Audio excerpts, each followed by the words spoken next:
Hi students, നമ്മളിന്ന് പഠിക്കുന്നത് 8ാമത്തെ ചാപ്റ്ററിൻ്റെ 2ാമത്തെ സെക്ഷനാണ് മധുരത്തിൻ്റെ രസതന്ത്രം. ഇവിടെ നമ്മൾ പുതിയൊരു ആപ്ലിക്കേഷനാണ് പരിചയപ്പെടുന്നത്, അവഗാഡ്രോ.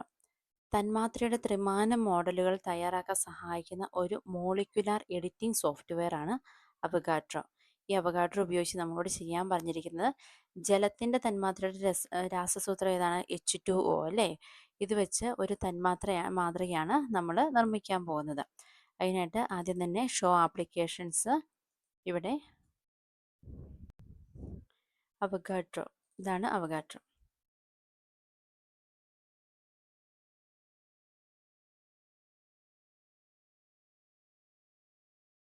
ഇവിടെ നമുക്ക് ആദ്യം സെലക്ട് ചെയ്യേണ്ടത് ഡ്രോ ടൂളാണ്. അപ്പോൾ ഡ്രോ ടൂളിൽ ഒന്ന് ക്ലിക്ക് ചെയ്യുക. അതിനുശേഷം ഈ ഇടതുവശത്തായിട്ട് എലമെൻ്റ് എന്നൊരു ഓപ്ഷൻ കണ്ടോ? അവിടെ ഈ ആരോ മാർക്കിൽ ക്ലിക്ക് ചെയ്യുക. H2O ആണല്ലേ നമുക്ക് ആവശ്യം. ആദ്യം നമ്മൾ ഓക്സിജൻ സെലക്ട് ചെയ്യുന്നു. അതിനുശേഷം ഇവിടെ അഡ്ജസ്റ്റ് ഹൈഡ്രജൻസ് എന്ന് കണ്ടോ?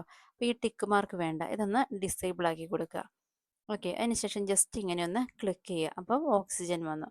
ഇനി അടുത്തത് നമുക്ക് വേണ്ടത് ഹൈഡ്രജൻ അല്ലേ? അപ്പോൾ ഹൈഡ്രജനിൽ ക്ലിക്ക് ചെയ്തു. 2 ഹൈഡ്രജൻ വേണം. അപ്പോൾ ഒന്നിവിടെ ക്ലിക്ക് ചെയ്തു, ഒന്നിവിടെ ക്ലിക്ക് ചെയ്തു. ഇനി ഇതിനെ തമ്മിൽ നമുക്കൊന്ന് കണക്ട് ചെയ്യണം. അതിനായിട്ട് ദേ ഇവിടെ നിന്ന് ജസ്റ്റ് ഇങ്ങനെ ക്ലിക്ക് ചെയ്ത് ഇങ്ങനെ ഓക്സിജനിലേക്ക് കൊണ്ടുപോയാൽ മതി. വീണ്ടും ഇവിടെ ഇങ്ങനെ ക്ലിക്ക് ചെയ്യുക, ഇങ്ങോട്ട് കൊണ്ടുപോകുക. ഇവിടെ നമുക്ക് എച്ചും ഒയും ഈ ലേബലുകൾ വന്നിട്ടുണ്ടല്ലേ? ഇനിയിപ്പോൾ നിങ്ങൾ എടുക്കുമ്പോൾ ലേബലുകൾ വന്നിട്ടില്ല എന്നുണ്ടെങ്കിൽ ഇവിടെ ഈ ലേബൽസ് കണ്ടോ? ഇവിടെ ഈ ടിക്ക് പോയിട്ടുണ്ട്, ഡിസേബിൾ ആയി കിടക്കുന്നതുകൊണ്ടാണ് അങ്ങനെ വരുന്നത്. ഇപ്പം ഉണ്ടോ, ഇങ്ങനെ ടിക്ക് ഇട്ടിട്ടുണ്ടെങ്കിൽ അതുപോലെ തന്നെ ലേബലുകൾ വരും. ഇനി എന്തെങ്കിലും കാരണവശാൽ നിങ്ങൾ എടുത്തിടുമ്പോൾ എന്തെങ്കിലുമൊക്കെ മിസ്റ്റേക്ക് വന്നിട്ടുണ്ടെങ്കിൽ നമുക്ക് എഡിറ്റിൽ അൺഡു കൊടുത്താൽ മതി. എഡിറ്റിൽ അൺഡു എന്നൊരു ഓപ്ഷൻ കൊടുത്താൽ മതി. ഇനി ഇവിടെ നാവിഗേഷൻ ടൂൾ ഉണ്ട്. ഈ നാവിഗേഷൻ ടൂൾ വെച്ചിട്ട് നമുക്കിതിനെ മൗസിൻ്റെ ലെഫ്റ്റ് സൈഡ് ക്ലിക്ക് ചെയ്തുകൊണ്ട് ഇതിനെ കണ്ടോ ഇങ്ങനെ റൊട്ടേറ്റ് ചെയ്യാനൊക്കെ സാധിക്കും. ഓക്കെ, ഇനി അതുപോലെ തന്നെ മൗസിൻ്റെ റൈറ്റ് ക്ലിക്ക് ചെയ്തുകൊണ്ട് നമുക്കിതിൻ്റെ പൊസിഷൻ മാറ്റാം. കണ്ടോ, റൈറ്റ് ക്ലിക്ക് ചെയ്തുകൊണ്ട് ഇതിൻ്റെ പൊസിഷൻ മാറ്റാം. അതുപോലെ തന്നെ മൗസിൻ്റെ സ്ക്രോൾ വീൽ ഉപയോഗിച്ച് നമുക്ക് സൂം ഔട്ട് ചെയ്യാനും സൂം ഇൻ ചെയ്യാനും സാധിക്കും. ഇനി അടുത്തായിട്ട് നമ്മളോട് പറഞ്ഞിരിക്കുന്നത് മൂലകങ്ങൾ തമ്മിലുള്ള ബോണ്ടിങ്ങും അകലവും തുല്യപ്പെടുത്തണം അല്ലേ? തുല്യപ്പെടുത്താനായിട്ട് ഇവിടെ എക്സ്റ്റൻഷൻസ് എന്നൊരു ഓപ്ഷൻ ഉണ്ട്. എക്സ്റ്റൻഷൻസ് അത് ക്ലിക്ക് ചെയ്യുക. അതിനുശേഷം ഓപ്പൺ ബാബൽ എന്നൊരു ഓപ്ഷൻ ഉണ്ട്, അത് ക്ലിക്ക് ചെയ്യുക. അതിനുശേഷം ഒപ്റ്റിമൈസ് ജിയോമെട്രി ക്ലിക്ക് ചെയ്യുക. ഓക്കെ, അപ്പം കണ്ടോ ആ കറക്റ്റ് ആ ഒരു രീതിയിൽ വന്നിട്ടുണ്ട്. എന്നിട്ട് നമ്മളോട് ഇത് സേവ് ചെയ്യാനാണ് പറഞ്ഞിരിക്കുന്നത്. സേവ് ചെയ്യാനായിട്ട് ഫയൽ, സേവ് ആസ് എടുക്കുക. എന്നിട്ട് സ്റ്റുഡൻസ് വർക്ക്സ് 8 എടുക്കുക. ഇവിടെ നിങ്ങൾക്ക് ഇഷ്ടമുള്ള ഒരു പേര് കൊടുക്കാം. ഞാൻ ഇപ്പോൾ ഇവിടെ H2O എന്ന പേര് തന്നെയാണ് കൊടുക്കുന്നത്. അതിന് ശേഷം സേവ് കൊടുക്കുക. ഓക്കെ, അടുത്ത നമ്മളോട് പറഞ്ഞിരിക്കുന്നത് കാർബൺ ഡൈ ഓക്സൈഡിൻ്റെ തന്മാത്ര തയ്യാറാക്കി നോക്കാനാണ്. നമുക്കിവിടെ ഈ ന്യൂവിലൊന്ന് ക്ലിക്ക് ചെയ്യാം. കാർബൺ ഡൈ ഓക്സൈഡ് അല്ലേ? എന്തൊക്കെയാണ് വേണേ? കാർബൺ, ആദ്യം കാർബൺ ഡൈ ഓക്സൈഡ് അല്ലേ?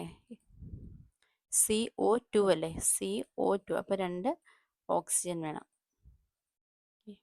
എന്നിട്ട് ഈ ഓക്സിജനിൽ നിന്ന് ഇങ്ങനെ ക്ലിക്ക് ചെയ്ത് കാർബണിലേക്ക് കൊടുക്കുക. ഇത് നമുക്ക് extensions, open Babel, optimise geometry, okay, ഇങ്ങനെ ചെയ്യാം. ഇനി അടുത്തത് പറഞ്ഞിരിക്കുന്നത്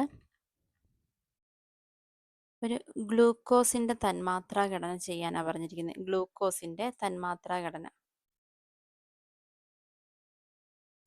ഇത് ചെയ്തിട്ട് നമുക്ക് വേണമെങ്കിൽ സേവ് ചെയ്യാം, അല്ലെങ്കിൽ വീണ്ടും ന്യൂ എടുക്കുക. ഗ്ലൂക്കോസിൻ്റെ തന്മാത്രാ ഘടന ചെയ്യാനായിട്ട് ഇവിടെ ബിൽഡ് എന്നൊരു ഓപ്ഷൻ ഉണ്ട്. ബിൽഡ് ഓപ്ഷൻ ക്ലിക്ക് ചെയ്യുക. അവിടെ ഇൻസേർട്ട് ചെയ്യുന്ന മോളിക്യൂൾ. എന്നിട്ട് ഇവിടെ ഫിൽറ്റർ എന്നൊരു ഓപ്ഷൻ ഉണ്ട്. ഇവിടെ നമുക്ക് ഗ്ലൂക്കോസ് എന്ന് ടൈപ്പ് ചെയ്യാം. ടൈപ്പ് ചെയ്ത് കൊടുക്കുമ്പോൾ ഇങ്ങനെ കണ്ടോ, DGlucose.CJSON കിടപ്പുണ്ട്. അത് വേണം നമുക്ക് എടുക്കാനായിട്ട്.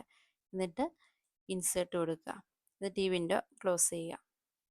ഇതാണ് ഗ്ലൂക്കോസിൻ്റെ തന്മാത്രാ ഘടന. നമ്മളിപ്പം ജലത്തിൻ്റെയും ഗ്ലൂക്കോസിൻ്റെയൊക്കെ തന്മാത്രാ ഘടന കണ്ടല്ലേ? അപ്പോൾ ഈ തന്മാത്രയുടെയൊക്കെ വലിപ്പം എങ്ങനെയാണ്, പിന്നെ ഇതെങ്ങനെയാണ് ക്രമീകരിച്ചിരിക്കുന്നത്, ഇതൊന്നും നമുക്കറിയത്തില്ല അറിയത്തില്ല അല്ലേ.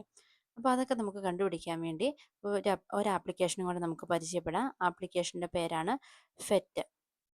ഷോ ആപ്ലിക്കേഷൻസിൽ ഫെറ്റ് എന്ന് സെർച്ച് ചെയ്യുക.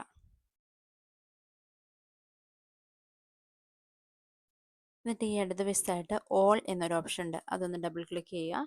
കുറച്ച് സമയം വേണം അതൊന്ന് ഓപ്പൺ ആയിട്ട് വരാൻ. എന്നിട്ടിവിടെ ഈ സെർച്ചിൽ സ്റ്റേറ്റ്സ് ഓഫ് മാറ്റർ ഇതുണ്ടോ, ഈ സ്റ്റേറ്റ്സ് ഓഫ് മാറ്റർ ആണ് നമുക്ക് ആവശ്യമുള്ളത്. ഇത് ഡബിൾ ക്ലിക്ക് ചെയ്യുക.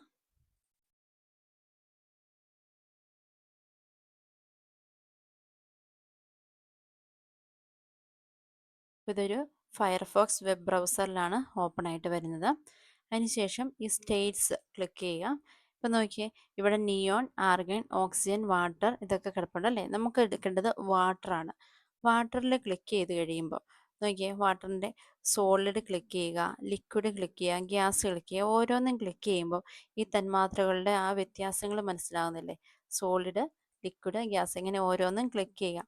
അതിനുശേഷം അത് നോക്കി ഈ ടേബിൾ ഫില്ല് ചെയ്യുക.